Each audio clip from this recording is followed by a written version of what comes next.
meaningfully participating in the digital environment that is being governed. Yes? Now we are into this panel discussion. We're talking about inclusive digital development, closing connectivity gaps through affordable access, digital literacy, and responsive policies. Inclusive digital development, closing connectivity gaps through affordable access, digital literacy, and responsive policies. Because, ladies and gentlemen, connectivity as it is may exist, but the question is, can people afford it? How do we make sure it is exclusive? Devices may be available. There's still kinds of conversations around that in Tanzania, but do people have the skills to use them productively, and so on and so forth? The panel will come and unpack that. Ladies and gentlemen, as I mentioned, your panelists for this particular panel, a hand of applause to Ms. Rukaya Mahmoud Nasir. Ladies and gentlemen, her panelists for this panel, to the stage, Mr. Larry Ayo, Director of Business, Smart Labs. Mr. Larry Ayo, Director of Business, Smart Labs. Mr. Ayo, do we have? Wonderful. Ladies and gentlemen, also to the stage, Advocate Kevin Dossi, Expert ICT Law, Durham Attorneys. Durham Attorneys, Karibu Sana. A hand of applause to him as well. Ms. Rukaya, you can take your seat. Mr. Nuzulak Dawson, ladies and gentlemen, Nukta, Africa. Karibu Sana Nuzulak. Ladies and gentlemen, Mr. Paul Sheila, Senior Specialist, Digital Lab, NBC Bank PLC. Karibuni Sana wote. Let's give them a roaring round of applause as they come to the stage. The conversation is inclusive digital development, closing connectivity gaps through affordable access, digital literacy, and responsive policies. Ms. Rukaya, over to you.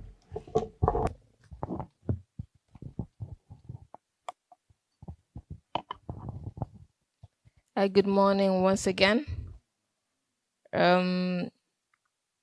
Our panel is going to discuss over inclusive digital development and closing connectivity gaps through affordable access, digital literacy, and responsive policies.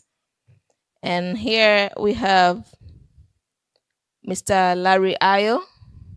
He's not here yet. All right. With me again, I have Advocate Kevin Jindosi.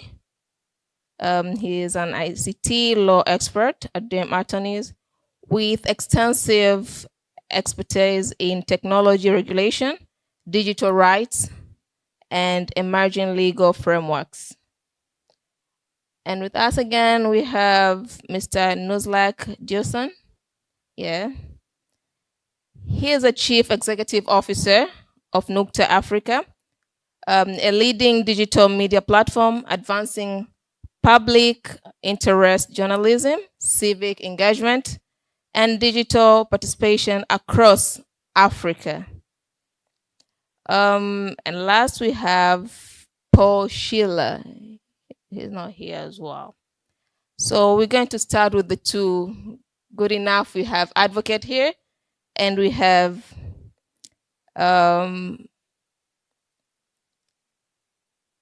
Mr. Dawson.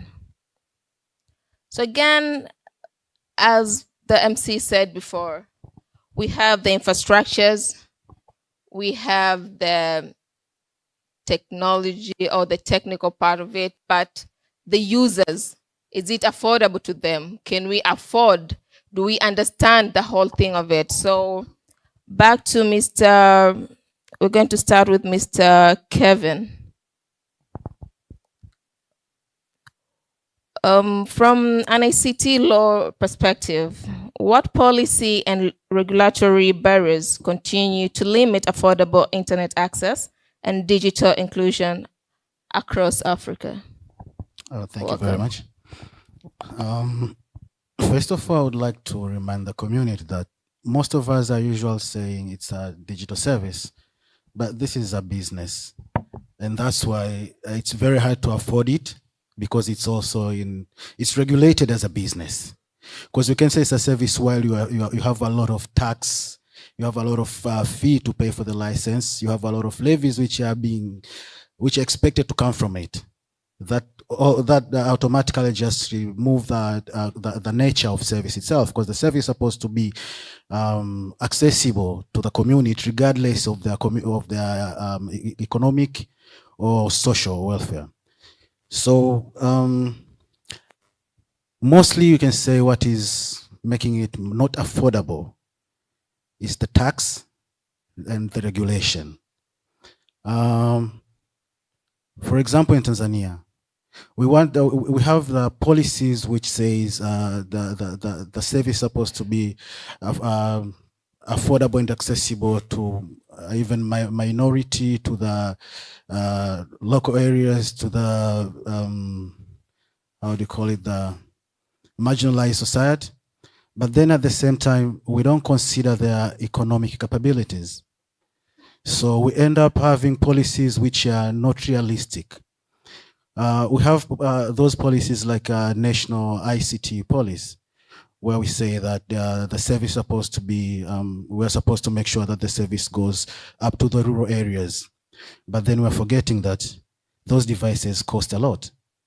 Do those people really have money to afford that? Now, we must create a situation where we have regulations which will at least put some tax haven on those devices, so that those people who can't afford it can afford it. And also we have to consider about the levies, the fines, or most probably say the registration fees. Recently, we know exactly that you cannot offer the online services, like you can have an online platform without registering it with TCRA, and there are fees to be paid there. And that's the basic way where at least those people who can afford to have those devices can get the information, can know what is really going on. But then this person who innovated that system, does he have the money to register it? Does the regulation favor this person's innovation to make sure that at least at the initial stages, this person doesn't pay the tax or that doesn't pay those registration fee? So those are the things which our laws are supposed to consider. And at the same time, we have those, we've been having the regulations which are having a lot of fines, but forgetting that if you give a fine to any businessman, at the end of the day, that fine is going to be paid by the end user, because as a business, I must make profit. So if you fine me, I'll just make sure that on my service, at least I add some cost to make sure that this end user pays that fine on my behalf, even though on the paper it'll be seen like I'm the one who paid that. So basically, accessibility is a bit hard because of the nature of the tax regulations which you're having, and at the same time, the policies which you are making. We have a lot of policies which shows that people are supposed to afford it. It's supposed to be accessible, but in realistic, it's not that possible. We can take an example from recently we had a member of parliament who was suggesting that there should be at least 100 shilling to be deducted in communications from the individuals. The person seems to forget that 100 shilling is a lot to a lot of Tanzanians, but for him it's peanut. So our policymakers usually focus on themselves. They don't focus on the minority in the village, in the rural areas, who can even it can pass a day without making that 100. So how do we expect this person to pay for 100 just to make a call, while that call itself is supposed to pay for it again those minutes? So I think we are supposed to have an environment where the laws will favor the actual society and not the lawmakers. Thank you. And that reminds us that they're supposed to think of sharing the cost. That if he was speaking about each citizen should be taking out 100 per each transaction or service, then 50 should be taken from them first, then the 50 from us, isn't it? Thank you. And sure. Back to Mr. Adelson. Through NUCTA Africa work in digital journalism and civic engagement, what role can digital media platforms play in improving digital literacy and helping citizens meaningfully participate in public life? Yeah, interesting. I think since yesterday we've been discussing a lot about infrastructure, about system applications. One of the key denominator of that is the adoption of this system among the end users. And at the core is the digital literacy. And through the media, we will be able, like through awareness, it doesn't necessarily be like us who are working the media. Through awareness, you can help the citizen access legal help from apps. Through awareness, you can help them, access financial services and increase financial inclusion.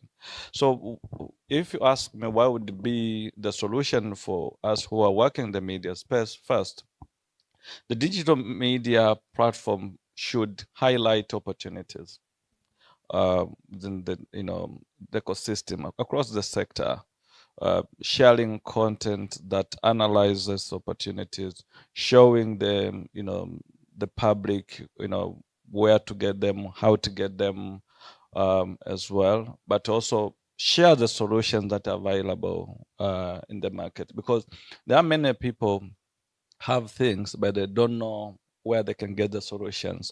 And if you follow through, especially on the content that you're detailing on how to, you will see many comments like, say, "Oh, I didn't know this.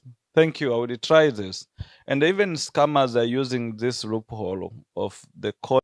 I think Tanzania is one of the countries where smartphones adoption is more than double digit a year. I was checking the data from TCLI from last quarter. I think we grew up by 5% to almost 30 million smartphones. Assume that we just have those smartphone users, 30 millions. I know some of you have two smartphones, but we'll calculate margin of error on that. From that, you have almost 30 million people accessing information through their smartphones. So by sharing these solutions across all the sectors, I said agriculture, could be on climate, related solutions, even the simple, stuff like normal issues like, food recipes, how to use clean cooking at home. Like we've been doing this at Nocta Africa with Jiko Point, where we produce solution-based content on food and clean cooking. And we are learning a show that initially we thought it wouldn't work. Used to call Manaume Jikoni, like a man in the kitchen. A man would use a clean cooking. And the idea was, okay, hey, to debunk that means that cooking is for, women only. And initially we thought no one would watch that. And these men were cooking different food recipes as tradition. I think that's one of the best performing channel, and we don't publish so often. And one of the most read story there is the food that you can feed a baby under 6 months is one of the most read stories for the last 5 years. The second is about, I think, breastfeeding. So initially, people would say people love entertainment content, love sports, but actually, people are looking for solution online. The third, I think, the media should work. All of us should work on highlighting risks. We are in a world where problems emerge every day. So through highlighting risk, in the morning, Daniel was highlighting on how we can be resilient and vigilant on the cyberspace. There are many people who have just bought a smartphone. The first thing they will download maybe WhatsApp, and this is very important to all of us, because I think more than 2/3, even 3/4 of smartphone users in Tanzania are actually buying for information sharing. If they are using for other users, I don't think it's even one of 10. So with that circumstance, if we help them highlighting risks, okay, you are starting a business, these are some of the known potential risks. Okay, you'll be having RIPA number and all of these, or you'll be starting a mobile money services. So based on the best practice, so we interviewed people, we talked to telecoms. These are highlighted risks, so be careful with this. This will minimize loss. They'll benefit from the digital economy, but they are aware. So if we just publish content and we create content that's not raising awareness on these three major issues, I think people will be more frustrated. We'll be having loss. If you read the report from police last year, people are scammed like 2.5 billion shillings last year. And it's even better. 2024 actually was more than 5 billions from Wale Tumakwa Nambahi and the other people. This is a lot of money. You can build many classrooms. If we divide this money to women as loans or to the youth who are unemployed as loans, I think you can empower many startups around that. Sure. Yeah, so I think these are the key areas where we can raise awareness and also help people maximize from the digital economy. And with that, we see there is an importance of the tech people working together with the media people, so that you're the ones reaching out to people, knowing exactly what they need. And again, you're the one going to tell them how whatever platform or whatever application they're using, how it's supposed to be used. So I think you're the ones supposed to be first reaching out to those people, seeing the gaps that they're having, and then you come communicate back to the tech people, isn't it? Yeah, it's supposed to be that. And ideally, nowadays, even North Africa have been telling, okay, I think the media industry per se is not enough on raising awareness. I think all of us in the ecosystem should do. Let me give you one of the example. I think one of the pain point has been for end users is like the internet bandwidth. They can't afford. My colleague was saying, yeah, with GDP per capita of 3.5 million, you get my point. People cannot afford that. And we always say those people with time doesn't have enough internet bandwidth, and those with internet bandwidth doesn't have enough time. In Swahili say wenye muda hawana bando na wenye bando hawana muda. And this is also frustrating with that. So with that, what can we do with that? The people who are involved in the space, the techie people, have to work with the media and other people who are raising awareness on the technology, like sharing tips. Because this is, I think you have seen telecoms doing this. The pain point has been people says, okay, I bought a bundle and it has been depleted within short time. People are not aware that they've put auto download settings in their smartphones. So telecoms now they have been pushed to start having awareness campaign on how to control auto downloads and how to do this, because it's now distracting their business because the users have perception that they're scammed. So that was basically, if they had to work with the media community, would have done those simple tips, which apps you should close, maybe automatically background learning, so that you can minimize internet usage. You should switch off your internet when you are sleeping because you're not using, you don't have money. All of these are just basic. So if we work together with the colleagues from the tech space and us, I think we will increase the adoption of the digital technologies like by double digits, because here the wizard is just the awareness. Yeah. Yeah, even there we say just like when we sleep, we have to off our internet. I wonder how many people do that and wake up in the morning, complain again. I just kept my 1 GB last night and now it's over. Yeah. So back to Advocate Ndosi. As the government increasingly digitize public service, how can legal and regulatory frameworks ensure that marginalized population are not excluded from accessing essential services? Unfortunately, the task for making sure that people can afford, it doesn't only rely on legal. It's like tunasema kwa Kiswahili, anayepigwa ni ng'ombe wa nyuma, lakini aliyeharibu msafara ni ng'ombe wa mbele. So in this situation, you have the laws in place, you have the policies in place, but then there's a bureaucracy at the mid. So those policies can never be implemented because they are not enacted in the law. Those laws are not connected to those policies.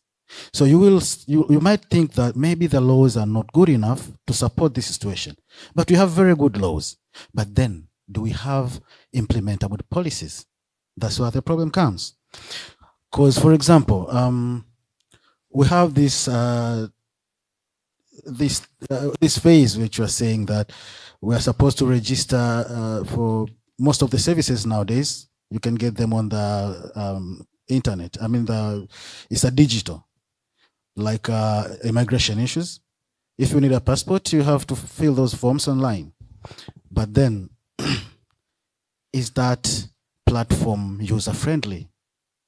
Do people really know how to use it? So it doesn't matter what the law says if people doesn't know what to do. And we have a lot of technologies which are imagining right now, which to some extent they help us in digitizing those information. And we have the laws which are controlling that situation. But then we go back to the same question.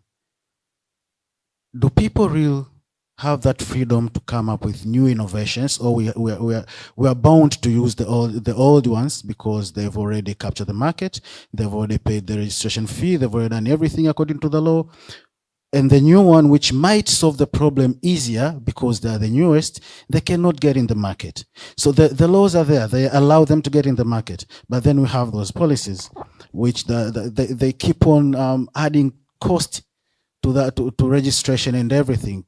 For example, we know we have cost, and we've reduced them to some extent. Initial registration or registration of those online platform, it was a little bit higher. Like I think it was 440, 220 to 440 USD, and now it goes back to 17 or something.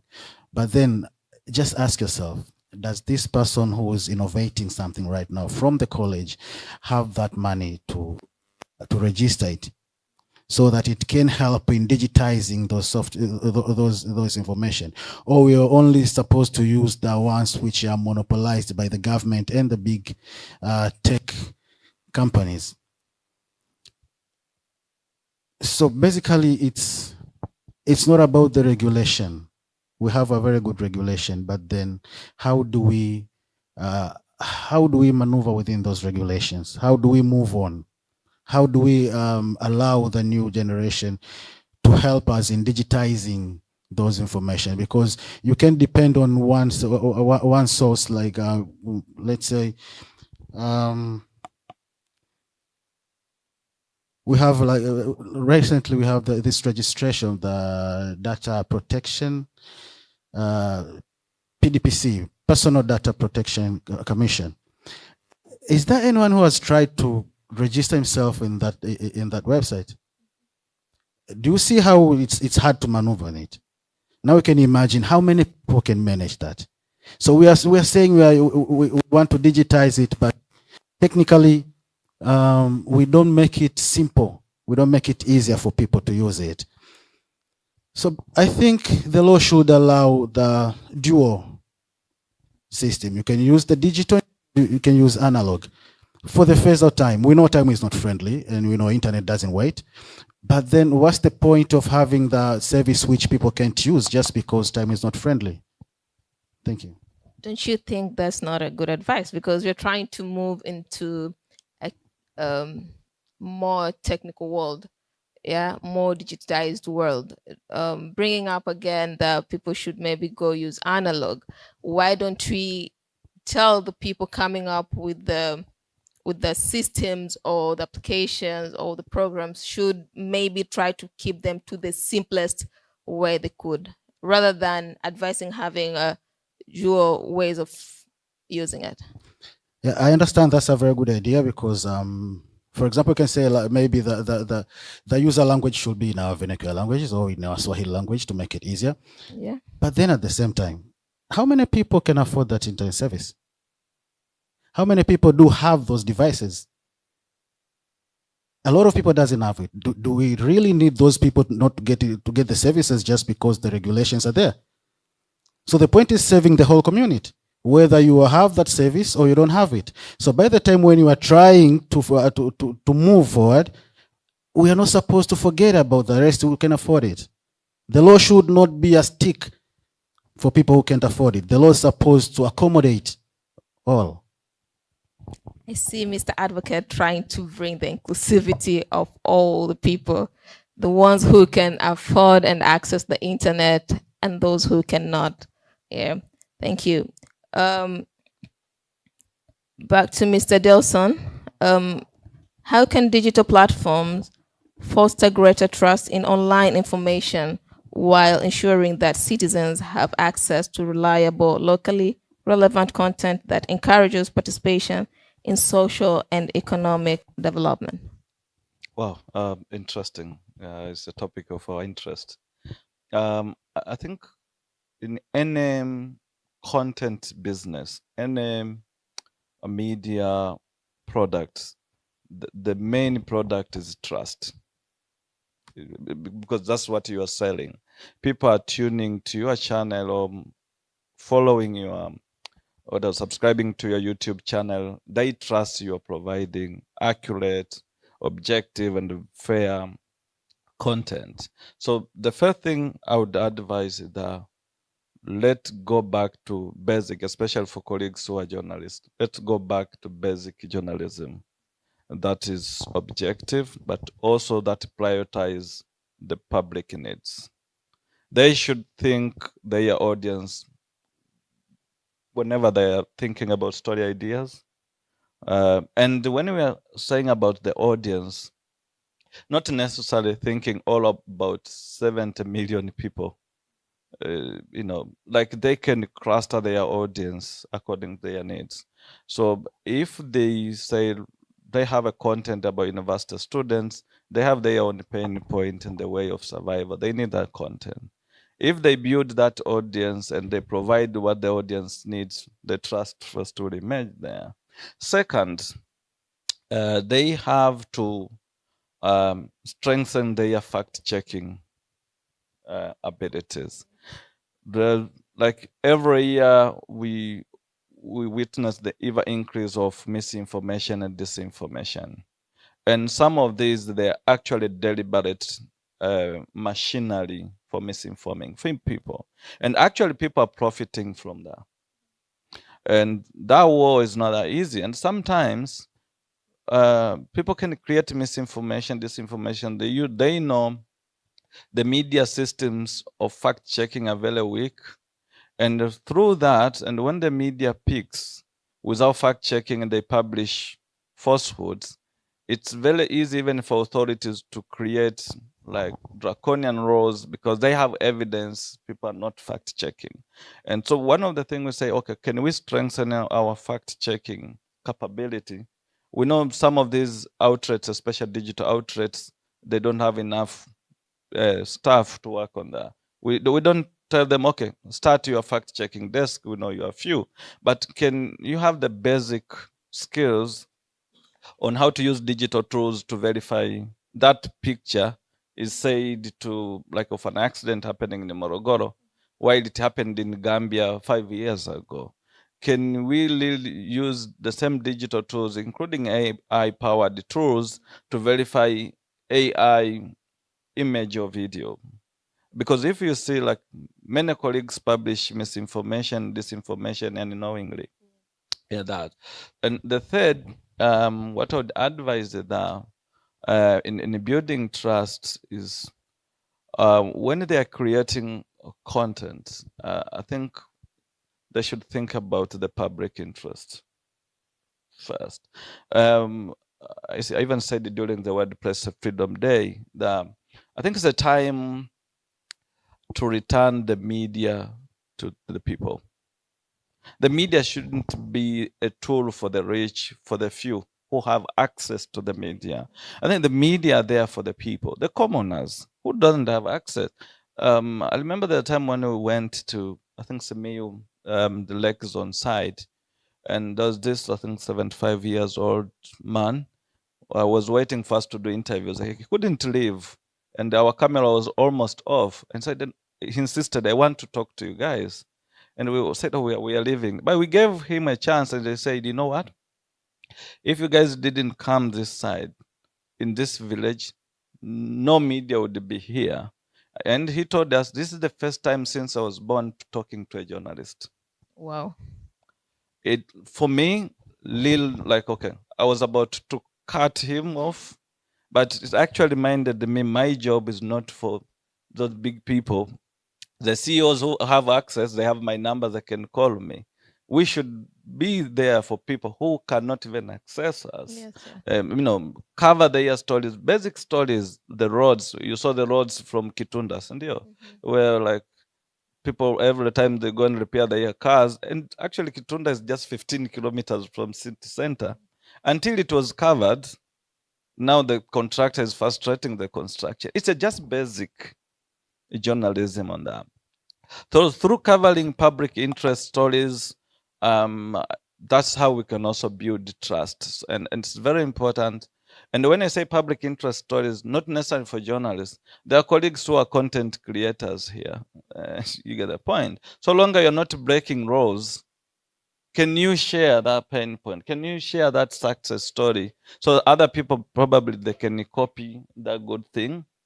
And because news spreads so fast nowadays, I think this will build the trust for both of us who are working in the media, and even colleagues who are content creators who probably doesn't have the accreditation, but they create content. So if we do that, I think the public will trust, and the digital platforms will have more impact to humanity than the way we are right now. Now, if I add up an additional question there, and what do you think the journalists are away from the common people? Yeah, ideally, I think I've been struggling to understand this, and I've been talking to some of the senior colleagues, and that I think the way the media has transformed since 90s, because that's not only that. We have another crisis that the media is not covering other topics that are less covered. Sure. Like now most people complain we cover more politics, we cover more entertainment and sports, but very little content on health. At least people covered health because people are scared to die. Probably they will research or how to cut the big bells and all of that. But the other topics that are not covered, and also story about the people, because of the way media wired, and also because of the audience content consumption behavior. So if you go and check the analytics right now in the digital space, even Google Trend, you see, I think all the top 50 content that is consumed is sports. And if you analyze deep that content, is all betting, it's matches. So like now with the World Cup, you might find people are very interested with sports. Actually, people are betting. So you are likely, as a media executive, you're likely to make a decision based on that data, but it's actually a long solution. These people doesn't have probably, like betting is a side job, or it's probably the main job for some of the youth. Yes, that ideally, that's where you see the numbers up there.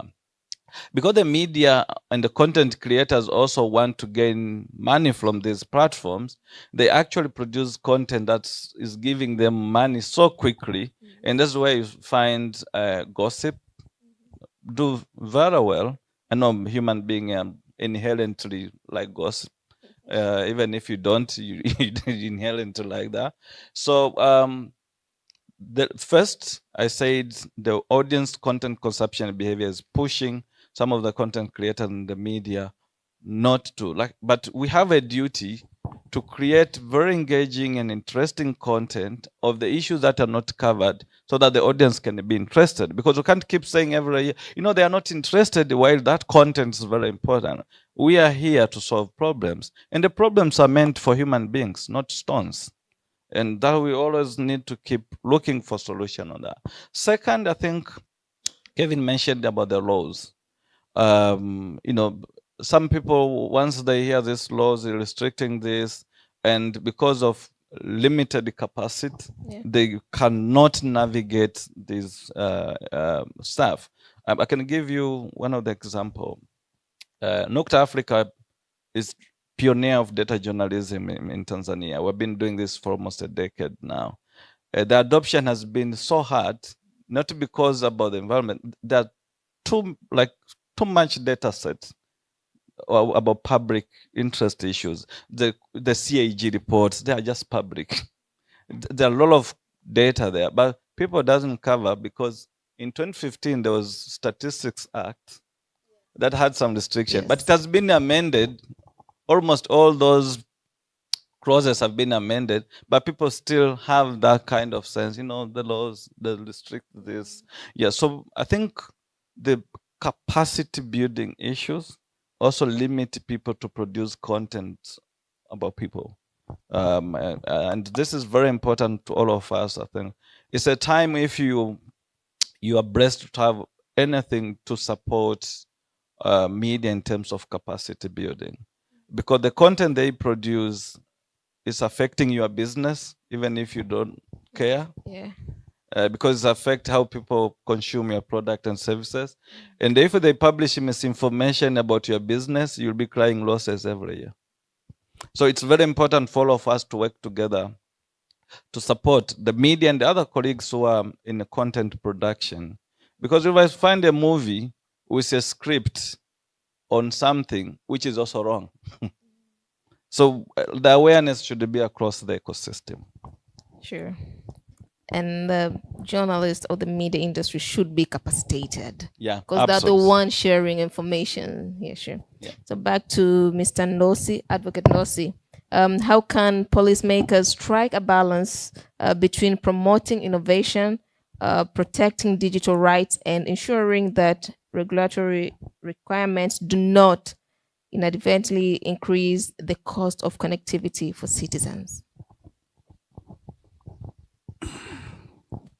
I believe it's all about deregulation. There are so many regulations which are supposed to be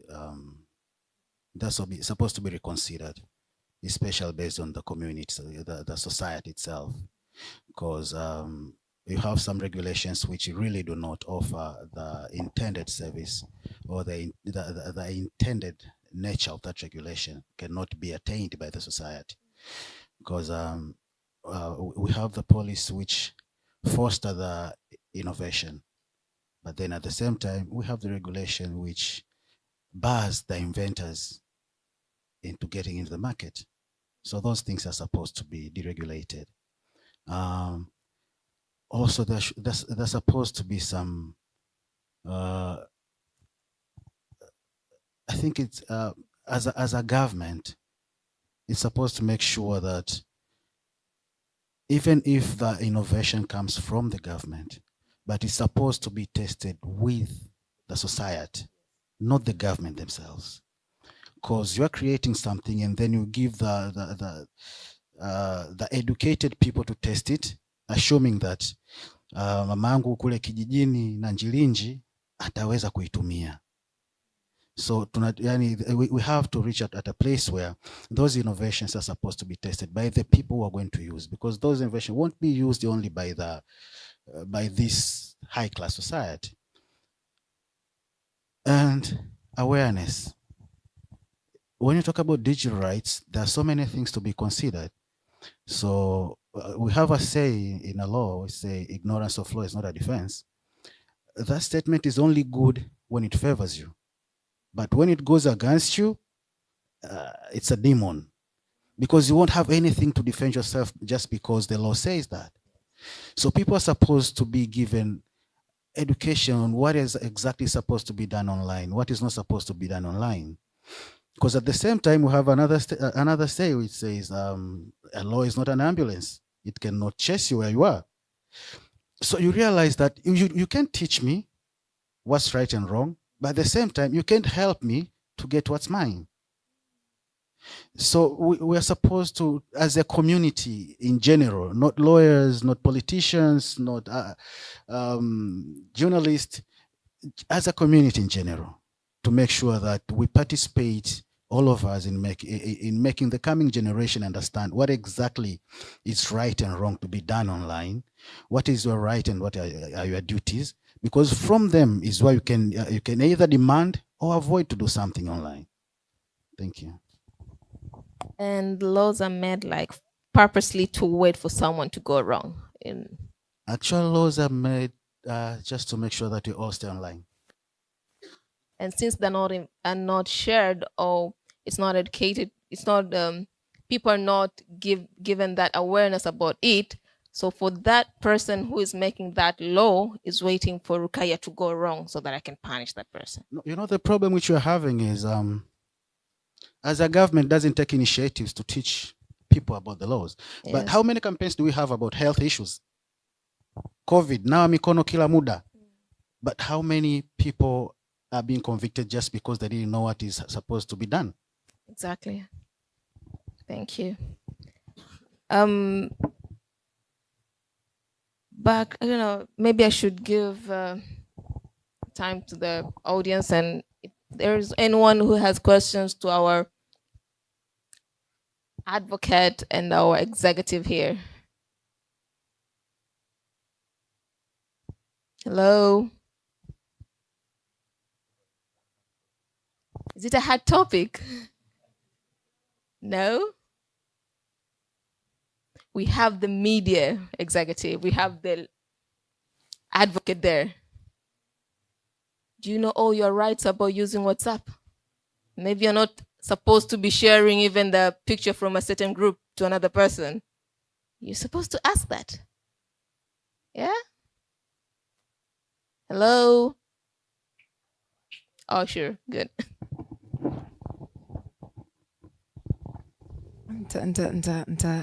I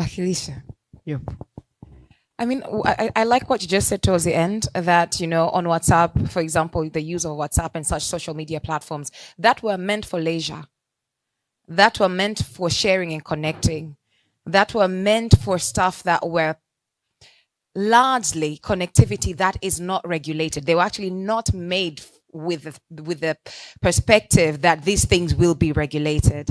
And then, of course, misuse is what's brought up the regulation to a point now that regulation, I cannot say this in English for it to have the punch. Inatoa uhondo. Inapunguza utamu. So then, it removes the pleasure of using the platforms for a lot of people, because then you're using the platform with, we are introducing these laws as a fear-based mechanism. We're introducing fear rather than informing the public in a way that the laws are collaborative in nature. Like, how do we create something that helps us together protect our collective interests? It's more of, we are the guard dogs, we are the prison, we are the guard, and you are the potential lawbreakers. And so we're going to put this in place to keep you in line. We talked about control. But then at the same time, let's talk about policies that are actually fit for purpose. Because at the end of the day, people will find a way to find that pleasure either way. Uhondo tatafutwa tu, mtake msitake. And so then you have a push and pull in society, where I'm seeing from the different panels, people are looking at government as, and these policies as this other thing. But the fact of the matter is, both the citizen and government are made to collectively sort out our collective interests. So then where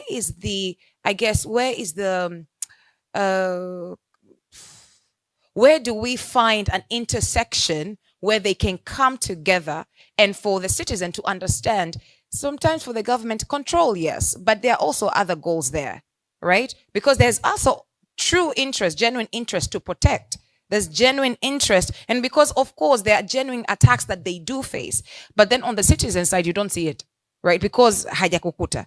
So then how do we create that intersection between, okay, public interest, as well as towards that collective, I guess, policy formation, that consolidation of interest, to say that we are creating this for us to own it together, so that we remove that them as sort of mechanism, because that thing is not going to get us to where we need to be. And then I wanted to give I don't know, have any of us heard it was in the news about the young businesswoman who was fined 20 million shillings because she posted a picture of a child?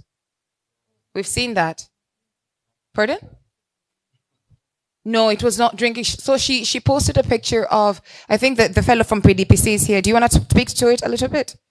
Because I think you might have a little bit more detail. You can't speak towards it. Mimi kama mwanamchi nitamzungumzia. You can, yes, because I think it was public. It was in the public domain. It was a decision, yes. So then I think then you can speak towards it as after he shares. Asante sana. Yes, there was a certain lady who filed a complaint before the PDPC that her child was posted in the social media, but she took initiative to tell the person who posted, because she posted for business purposes. And that is against the principles of data protection, personal data protection. So when the man was told that you have posted the picture of my child without a consent as a parent, the guy answered, "You can go anywhere." You see. So the lady, oh, you can do whatever you want. So the lady filed the complaint at the commission. We called them, we heard the complaint, and they made decision, and they awarded the lady 20 million Tanzanian shillings as compensation.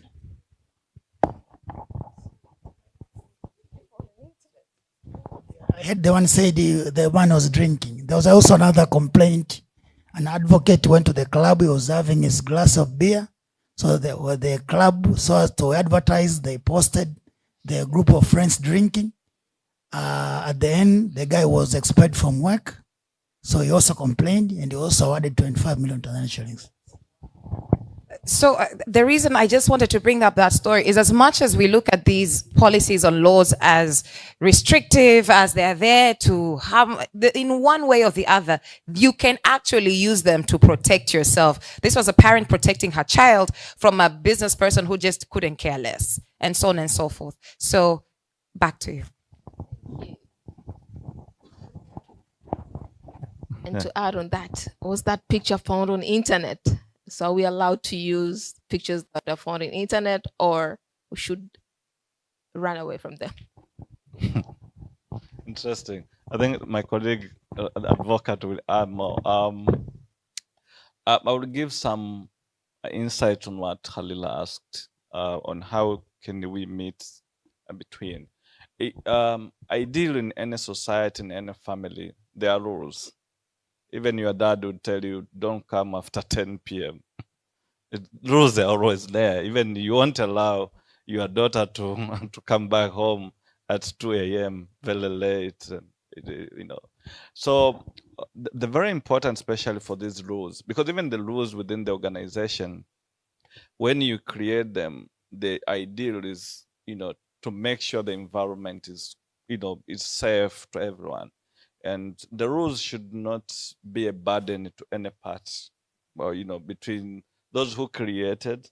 And the rules should actually even push those who created to be accountable to it. They shouldn't be segregative, because, okay, you have created a policy and then you say this policy is excluding the CEO. So you allowed not to bring the receipts. No, it doesn't work that way. So if the rules are for everyone, should be the same. So I think the main gap here is that, first, do we involve other people when we are creating these laws and the policies? The second, even if we involve, I think, and also said here, are people aware why we are creating this, the rationale? Because even if you have this policy or whatever that rules in your family, if you are not telling your children or your staff why we have this policy, definitely there will be a kind of enmity between the one who created that and the one who's receiving that.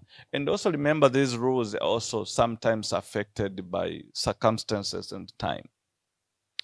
I'll give you an example. 3 years ago, we didn't have AI as a mainstream. So we used, like most of us were using AI in the back end to run the operation system, to detect the audience preference and everything. Now you have AI, like for mass consumption. And we had rules probably on how to write reports and everything. But now people are using AI to write in everything. They even copying misinformation on that, which is also create business risks. Without updating your policies and the guidelines, you are likely to create more chaos to the organization. So I think if you raise the awareness between those people who are like the whole people who are controlled by the laws or these policies, it will be a better space, and people will give you very, very good feedback on how to improve this. But if you create, like what she was saying, like, okay, sasa tuwaonyeshe, you always like find the defiance. Like people will be pushing back. But remember, human beings, if are not controlled, the animals, like technically, like people are bad. We are driving the city here. Like we are in traffic, someone will just want to use an opposite road, broke, and then create chaos for 3 hours. And without these rules, I think this city will want to be a very best place to live. Yeah, so I think it's more for awareness, also involvement of people when we are enacting or creating these policies is likely to work. Because now with okay, these people says ile pesa tuma huku, because people have been scammed. Everyone say TCRI should do something. People remember laws when things are bad. Sometimes. So that's very important also to check. I think Kevin said the awareness aspect, which may not be necessary for the government. I think for all of us to do that. Thank you. Back to Advocate, maybe if you have anything to add on that. I think my fellow lawyers have explained a lot. I'll just talk on one thing about the reality and the sociological view on the law. It's obvious the laws are there to serve the masters and to oppress the servant. And that's why people lose confidence on the laws. For example, our brother there from PDPC can tell us how many restrictions do we have in their regulation and how many things are allowed. You'll find out that there are a lot of restrictions. Don't do this, don't do that, don't do this, don't do that. You'll be penalized. But how many things are we allowed to do? So at the end of the day, people end up doing things because, okay, this one is, it's just minor. I can handle it, even though we know there's a penalty. And why do we have that? Because we usually say we are in a democratic society, so it's government of the people, for the people, but are those people whom we are sending there really doing what we are sending there to do? And that's why now we have laws which have a lot of restrictions, more than what you're allowed to be doing. So sometimes people end up doing things which are not allowed to be doing, not because they don't know. For example, we have this young generation posting these pictures and videos, which in reality you can't even look at them twice. Because whether you are religious, you'll be like, for my brothers and Muslims, astaghfirullah. For Christian, you'll be Mungu wangu. You can't watch it twice. It's not that they don't know that they're not supposed to send it. But then, are we living in a community which really observe those principles? The people whom we send there to make those laws are doing the same. Samani kama kuna wabunge. Dodoma is not the same when kipindi cha bunge. So the person who is making laws kwamba kisifanyike A, B, C, D is also doing what is supposed to be done, what is not supposed to be done. Tunapokuwa tunakataza, based on the law that there are a lot of restrictions, but at least let's allow people to breathe. Let's not say no to everything. We have morals, but that's a cyberspace. People change, people see things, people advertise the business. For example, imagine you find a Tanzanian lady advertising bikini. You say that she posted a nudity. But that's not a nudity. That's business. So let's see how we can compromise this situation. We don't want to ruin our morals and values, but let's not have a lot of restriction to the extent that people can't even do business freely, and then we're saying that it's a digital economy. We want the digital economy to grow, but we don't want people to do business online. I didn't say that other business online is supposed to be allowed. Thank you. There was a hand back there. Okay, welcome. I don't think whether it was me or it was someone else. I saw you first. Okay, Yeah. thanks. Thank you very much, panelists, for these wonderful contributions and insightful comments on the topic. So my quick reflection, rather a question to Nuzlak will be on last year. This year, TMC we released the State of Internet Governance report, which is the series of the report that we have been issuing annually on the internet governance. And one of the key gaps that we found was that there is no more on education or awareness on digital inclusion and how people can engage in these issues of digitalization. And one of the recommendations was that non-state actors, CSO and others should offer trainings program on digital rights and online safety and civic engagements to marginalize the community, especially in rural areas. So I wanted to know, especially from your perspectives, and with the AI model that you have developed, how can that be used as a tool for training, especially for people from the low internet connectivity areas?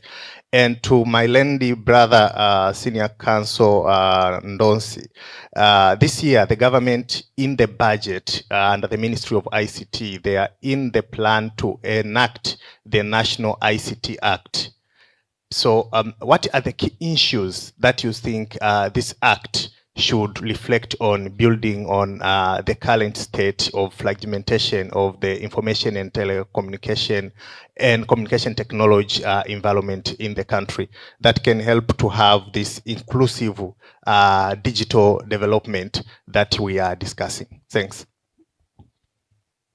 There is another hand there, please. Pass the mic through. Thank you. Thank you so much, the panelists, for the insight that we have given today. So for me, I have a simple question, especially for our guy from Nukta. When we were growing up, we used to have to read a lot of newspaper like Mawio, Raia Mwema, Mwanahalisi, but we no longer see them, and we know the reasons why. So yeah, so given the tight control of regulatory grip, especially from Media Services Act, Cyber Security Act, in the online media content regulation. So what's the future of investigative journalism? And do you think that our media continue to play a role of a watchdog, or do we just have like people ambao wanasifia tu serikali? Yeah. Thank you. Okay, there is another hand over this side.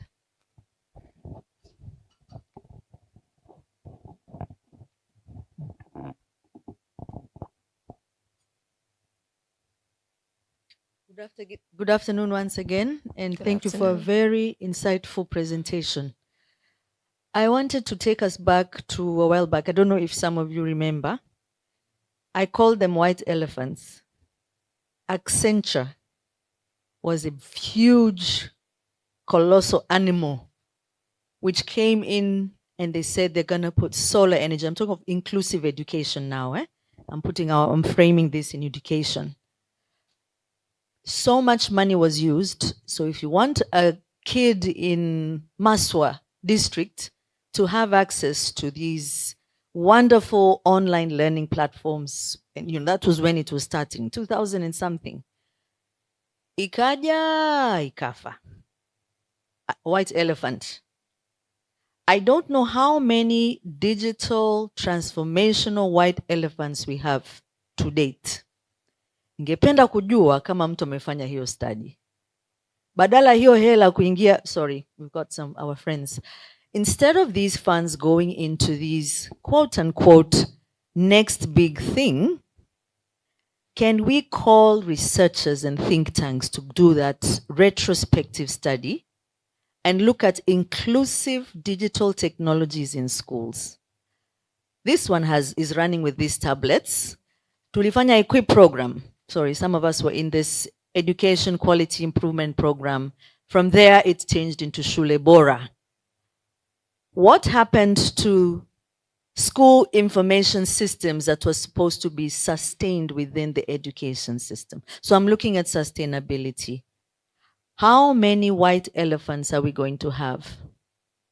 It's sad that if we leave and don't continue this dialogue, there's a white elephant being quickly, we've got funding, Ebu, tengeneza, quick, the donor is waiting. They should not be donor driven, it should be needs driven. The last one is the Equip program. I remember what are those learnings was it was so inclusive, including the sign language. We even were able to use gender responsive pedagogy and change class 1 to class 4 and start looking at putting this in a SIS, school information system. Parent-teacher partners were accessing this. Community development actors. It became a wonderful hub. Sijui zile SIS tablets ziko wapi. Hizi ndizo white elephants. Can we guard against that? And this is an amazing platform for that. Thank you. Thank you so much. So starting with, yeah.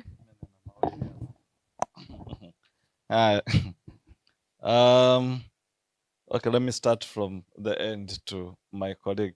So maswali ya mwanzo there yamenyooka sana. They're very strong.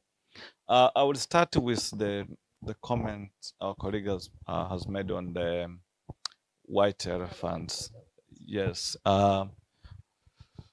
We have been also in the space. I think we have also failed some of these projects that were meant for the community. And I can give some of the lessons we had. We had one of the tools we used to call Elimu Yangu.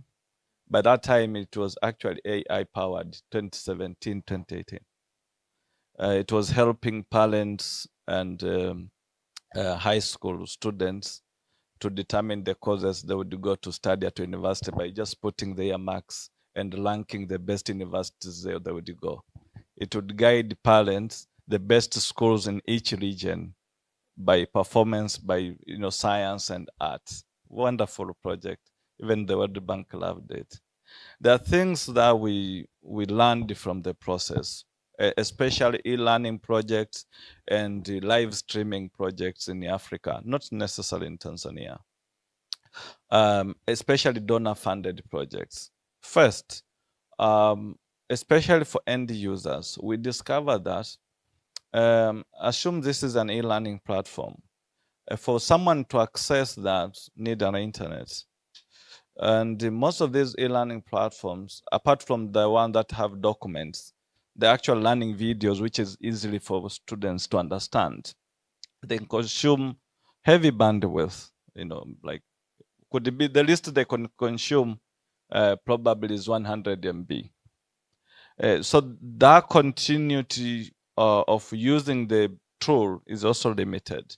The other thing that we discovered that if most of the devices, they're owned by parents, but they're limited in rural areas. And these parents cannot afford to put the bundles for every time the kids want that. Yes.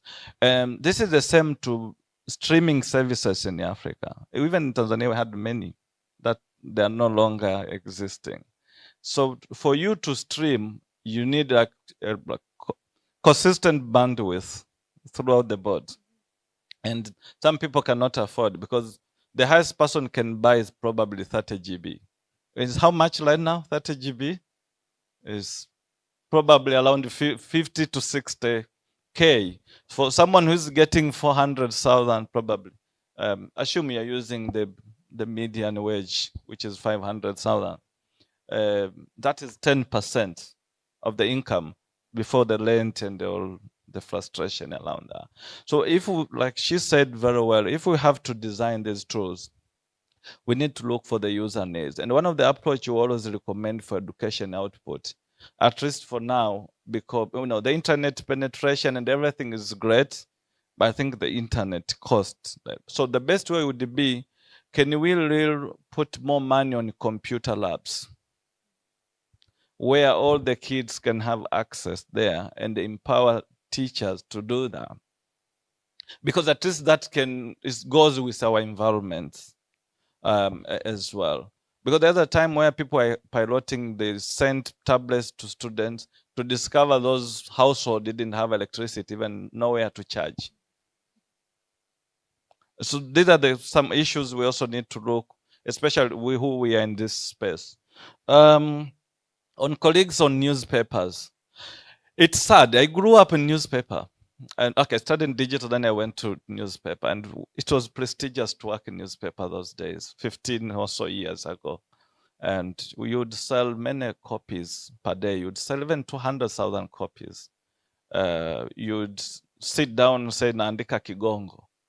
You would investigate for in Europe and in America, surpassing TVs and then the website. So first, audience content consumption behavior has changed. I think everyone is on smartphone right now. I think you have checked your phone maybe 20 times since we started our panel. Yes, so yes, I think last year or 2 years they closed almost 300 newspapers editions. In Tanzania, no, we are just joking. This is the one that we have closed here. So that's one of the things that has killed the newspapers. Second, I think the quality of content that we're producing also has deteriorated. But you are seeing is deteriorating because you have alternative information sources. By that time, we were a custodian of information. Everyone would wait for the newsmen and the women to share news. You'd tune to radio, you'd wait for the newspaper tomorrow. The newspaper will reach in Mbeya. 3 days after publication, you won't care, you read still fresh news. But nowadays, we get news from actually people who are in the field. We would ask them, can we use this image and the video and credit you? You get the point. We get information from the audience. So we lost that power of being custodian of news. And now you're actually getting information as you wake up in the morning. You have how many WhatsApp groups? You get my point? Yeah, so this is also has changed the way we see information. And the value of information is actually shifting from the general information to more customized according to the needs. Bankers will declare the information they need. Lawyers, they will declare the information they need. And this is also pushing us to more specialized reporting. Apart from investigative journalism, which is also general as a way, but still you can do investigative journalism in sports, investigative journalism in finance and the business by following the money and the rest. And the last aspect that has killed the newspaper, my friend, the legal framework as well. And this is actually not only in Tanzania. We are seeing in many democracies across the globe also having similar because of the challenges. So you asked me, is IJ, investigative journalism, still something we can dream of? Yes, we have an opportunity to. Because I think the only thing that is remaining is investigative journalism because of the way it's done. People get this general information every time, but do they get this detailed kind of analysis, And I can tell you, even the governments like this IJ. The only issue is that, because there are many stories that have uncovered many things that helped the government. The local government, I remember one of the colleagues was mentoring her in southern part of the country. She discovered some of local government officials actually took some money to build the school for their own benefit. And she covered that story in the community radio. The government was thanking her for that. So IJ is still relevant. I know there's always pushback, and the pushback not necessarily from authorities, even from private actors. You are investigating a 4 billion project, and you are saying this factory is littering waste in the river. The one who will be like little threatening you, not necessarily the government. The government would love that story. Yes, because you are helping them in environment management. So we have too many pushbacks, which may not be necessarily laws. And remember, journalism is a bit different from other professions. The challenge is that it uncovers things people doesn't want to be in public. You will always have this pushback. And that's why we always say, journalism is not for the weak. Even if you cover entertainment, you'll be in a bar, someone will throw a bottle, you will just, escape it. So all the risks, they will always be there. But IJ will be there only if the media will be liquidity enough. They have more money to do these stories. They have more money to hire Kevin and the co as the lawyers so that they can review our stories before we publish to see the risks. Because if I don't have money to defend myself in court, I would be fearful to do these stories, which is the truth. As a media executive, I can't put my team to risk. That is number one. A story should not kill someone or injure anyone. Yes, that's the rule. You should not die for the story or be injured for the story. If you die, the story won't be out. Yes. Responding to a colleague from TMC on how we can help people in the rural areas and others to do that. I think we need to acknowledge the customization of information, giving them in the language and the context they understand is very important. And that's why you find even in our AI experiment with the Nukta AI that we are showcasing there, among the things that we're experimenting is also embedding local languages with English and Swahili. So far we are still training our models. I think we have more than 100 local vernaculars. I think we're integrating Sukuma, Kihehe, and all of these with English and Swahili.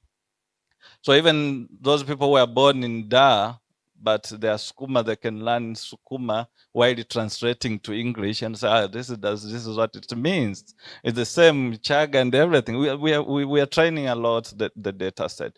The idea is that we want to localize information to the level it helps that community. Because so far, information is an asset. And that's why AI crawlers, they are passing through our website and our profiles every time. These people are profiting from the information. Why should the people benefit from their own information? So like localizing, providing the content, that would solve problem. Like in your model you asked that, we have put two options. You can query as a Tanzanian and you can query as a foreigner. The idea is that if you query as a Tanzanian, you have more local context than when you query as a foreigner. So when you query as a foreigner, it will give you Ruvuma, southern part of Tanzania. And when you query as a Tanzanian, it may not give you Ruvuma, southern part of Tanzania. Ideally, probably that you know that. It will give you additional context to that. So we are trying this experiment to, and also we are working with, I think, 50 or so local media. We have, I think, almost 150 in our database. But so far, the one that we are working with, community radios, most community radios and blogs from press clubs. So what we are doing is that we know majority are still not getting internet. So some of these content, they share in their programs so that they can be reached by my majority. With this, we believe that still radio is one of the most accessible channel in Tanzania. Yes. More than 2/3 actually use radio at least 3 times a week. Yeah, thank you. Thank you.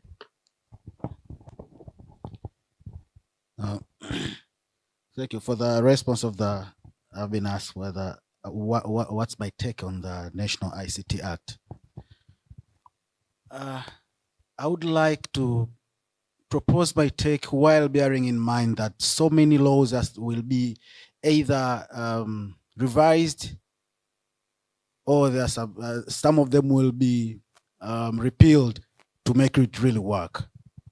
Because I would wish to see the innovations are free registered, but then the PDPC is there, that the act will end up ruining it. So if I want to see innovations are freely registered, that means there is another law which is supposed to be either revised or whatever to find a good way to make it work in the ICT law.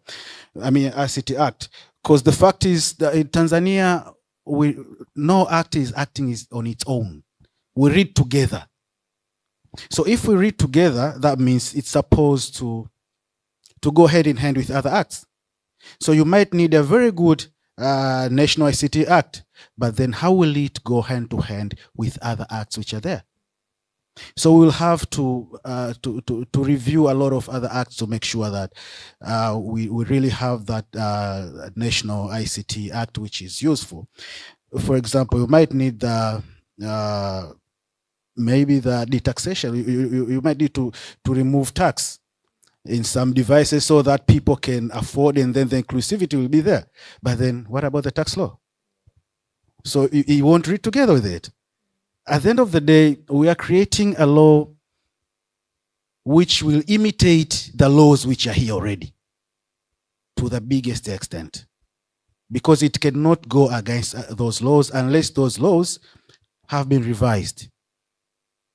So the fact that we do not have the laws which really accommodate the affordability and the accessibility of the internet to majority and is special to the rural areas, just because the inclusion is mere politically, or it's so much of a policy more than a law. That means even the new one which you are creating will end up imitating the one which is there, so that you won't have to amend all other laws to accommodate one law. But for my case, I would like to see it expand the freedom of expression online. Because if you expand that, at least even the media guys can do their job well. I would like to see that it promote invention.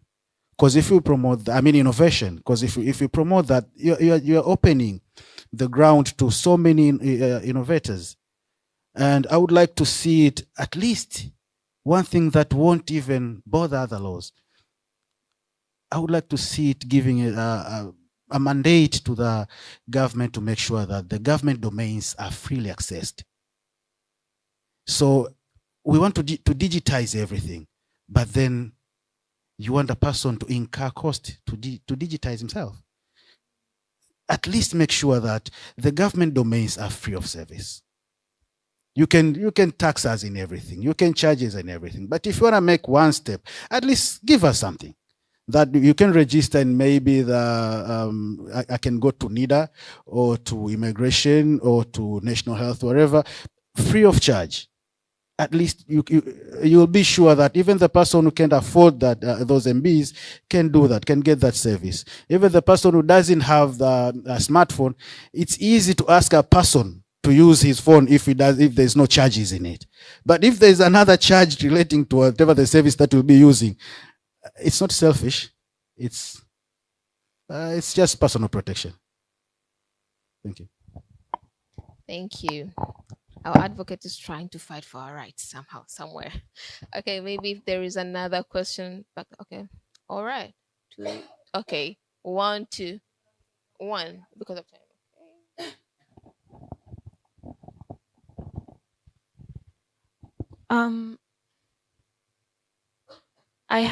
I think I introduced myself yesterday.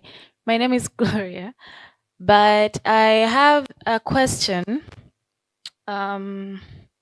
Speaking of inclusion and the prices, the cost that a normal person will be incurred, I'm just trying to think out loud about people with disability. Is there any law that help them in this? Because when we are talking about the digital future, we do not want to leave anyone behind, right? So we have people with visual impairments, we have people with crippled, I'm just trying to think, if a normal person will see this as it has cost implication, what about the people with disabilities? Because I know for them they will need something more than normal. Yes, and also speaking about the privacy. For example, people with disability I'm working with in a public health sector, so I know on the certain cases, maybe on SRH, sexual reproductive health, and they can, if they want to explain on what they are going through, they need someone to translate for them. Now, when I link that with this cybersecurity and the digital future, I am thinking on how are they going to, do the password, the privacy. I understand AI can help us in translating. I don't know how is it going to be, but I'm just trying to think out loud about that group. Thank you. Thank you. Sorry, I think that was the last hand for us to receive. Thank you. Back to Mr. Delson. I think I'm not a lawyer. I read laws. I have laws in my desk as much I have. But I think this my colleague will be in the position to respond. But just for colleagues who are developing products, I think to respond to what Gloria asked, that we need, when we are designing our products, we need to design for all, at least to cater for the majority. I always say that you might not care more about people with disability if you don't have someone with disability. If you do, you will understand the pain points. It's very important to put in mind when we are designing these tools on how they can use the tools. And one of the solutions, I think the other time we were also discussing, can we use AI probably to generate avatars, probably to link direct, to have like direct link with speech recognition, so that if someone is saying, probably the avatar probably is showing some sign language and something, probably that's likely to help, because 6 months ago, colleagues did the story there at Nukta, and it was more on public health. That's why I'm also concerned that they discovered that most of people with disability, especially those who have like double disabilities, they can't hear, they can't see, they need like a special sign language. Like, when COVID came, didn't have any information about COVID. They are seeing people learning wearing in masks without knowing it. And probably people are infected because of that. So if we design tools that are friendly for people with disability, it will be very nice. I think for the law, that Kevin can speak more. Welcome, Mr. Advocate. Thank you. Unfortunately, the law doesn't govern innovation.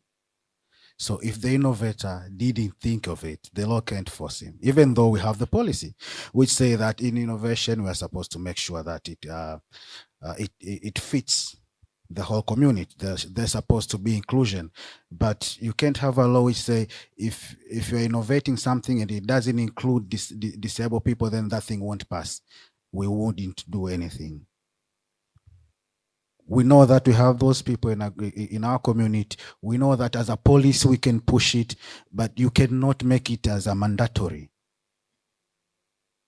because that's like dictating what people should innovate. Thank you. And that takes us to like true inclusion requires affordability, localized content, and the centering of the citizen agents. Yeah. And we cannot just build infrastructures here. We must build the capacity. People have to know what they're going to use. Thank you so much. Thank you very much, Rukaya. Please do stand in the middle of the stage for a group photo, and hopefully you'll be able to receive your certificate.